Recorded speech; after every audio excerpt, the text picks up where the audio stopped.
Welcome to October Red. We are joined by Liam Smith. Liam Smith, who I'm going to say is confidently the A side this time. Yeah, I am. I'm the A side now. Smith Eubank this time. I get the ring walk second. Talk to us about the last fight. I never even got to speak to you at the press conference leading up to it. But the fight itself, Liam, talk us through that fight and how we've got here today. Yeah, obviously, a great fight. The build-up was the build-up. But a result I always expected. A Liam Smith win, I was confident beforehand. I got the results I expected. And, I've got the rematch that was put in place beforehand. So, and I was always confident I'll accept the rematch. I'll beat him once, I'll beat him twice. When you were in the ring with him, when did you start to see a possible deterioration, or when did you know that you've got him? Round one.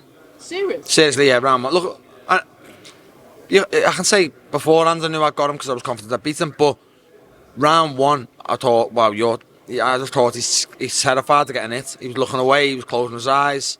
And I just thought, oh, you're not the Chris of old. So I'll put it like that. What happens to a fighter when you say, they're not the fighter of old? What happens to a fighter? You've been in the game for a minute. I don't know. Like I said, I don't know whether he'd been knocked out sparring. I don't know. Chris will know, but Chris was terrified to get it on that night, and I don't know why. He's not usually like that. He's game. He can have a fight with you. Doesn't mind taking a shot. Knows he's got a good chin. But this time round, I just thought, you're terrified to getting hit. You were closing your eyes. You were so like... He basically just get me head out the way. Looking at the floor, he was looking close his eyes. And I just thought, wow, this is not like you. When you were walking back into your corner, and because I didn't hear the coach advice, because obviously I'm sat in the audience watching it, what was your trainer saying to you? Obviously, to carry on the way we were going, but then at the end of round 3, I got a bit of a bollocking for holding my feet. Chris landed a couple of uppercuts. And then obviously I went back to the game plan in round 4, and the combination I threw landed, and Chris was gone. We talk about that combination, the controversial combination, the one that led to the slowing down, the pausing of the fight itself, and everyone having an opinion. Was it an elbow? Was it an illegal shot? Was it fucking elbow? That was an elbow, mate. Wow. I've not been training with that until I can't throw an elbow. No, my wrist catches Chris if anything. But like I said,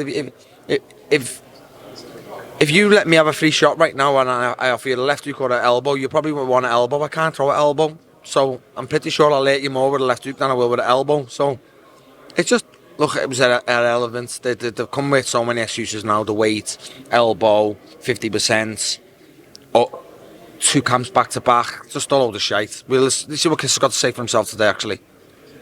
We're going to see what he's going to have to say for himself. What do you expect from Chris when he comes out this time at the presser? Because obviously, there was the 50% talk, there was all of that. What are you expecting from Chris this time? I really think he'll come with the Conor Ben fight and then me back to back, the 2 camps back to back. I think he's got to use that. That's the more understandable one. That's the one he will get away with.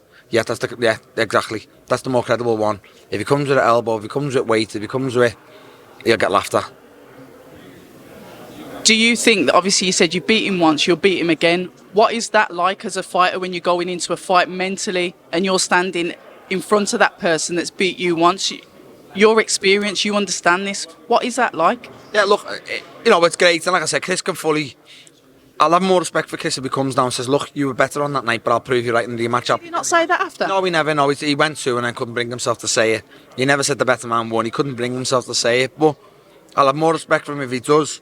Even if he says to me, but I'll wipe the floor with the rematch, I'll say, that's fair dues. I hope you have got that confidence and that belief this time. But, I don't know what much he can do differently. Like I said, I really don't. But we'll see. I'm sure he's got to come with something different. He's got to change. I haven't got to change nothing. As the fights go on, obviously the fighters get weathered. It was a bad knockout. Is there any way, from a fighter's perspective, that you think he could even redeem from that? Well, like I said, to answer your last question, I forgot to go into the point, but he's got a lot of demons now with me back in front of him. Right. I'm the person who has just cracked all the chinks in his armour I've just done.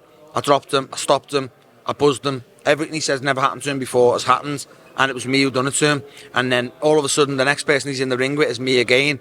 So he's got the demons. He's got to overcome them things. And look, if he does and gives a great fight, so be a fair play to him. But regardless of how the fight goes, whether it goes to a 12-round war, whether it goes 8, 9, 10 again, I'm confident of beating Chris. Even though it's the same fight, and like you said, you've beat him once, you can beat him again, but you've still got to stay on your toes because you don't know what he's been up to. When we talk about game plans, I understand you can't give that away. But what are you prepared for? Like you said, there was a bit, I think it was round 3, like you said, you got caught with a couple of shots and you had to go back and adjust. What will you be bringing to this fight that's possibly different, Liam? Yeah, so I'll train away from Chris to the best I always train, no matter whether I'm fighting you, him, Chris, Connor, Kel. I'll train sort of 100% Liam Smith, and I'll try and get as close to that as possible. That being said, I mean, fights have little niggly injuries here and there, but I'll be the best Liam Smith I can be, regardless of any result in the past, regardless of who's in front of me.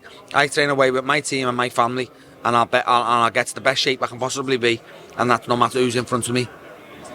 And I don't expect you to overlook anybody. I can't. But I know that as a fighter, you'll have a goal, you'll have something that you want to achieve. What do you want to achieve before you hang up the boxing gloves and say, see you later, boxing? Yeah, I want to challenge for a world title again, whether it's at 154 or 160. I want to have one last crack at a world title and then see if I was good enough to be a 2-time world champion. I can't wait for the rematch. It was an exciting fight. There were lots of oohs and ahs in the crowd. So a fight that nobody was really sure of. People couldn't really make up their minds.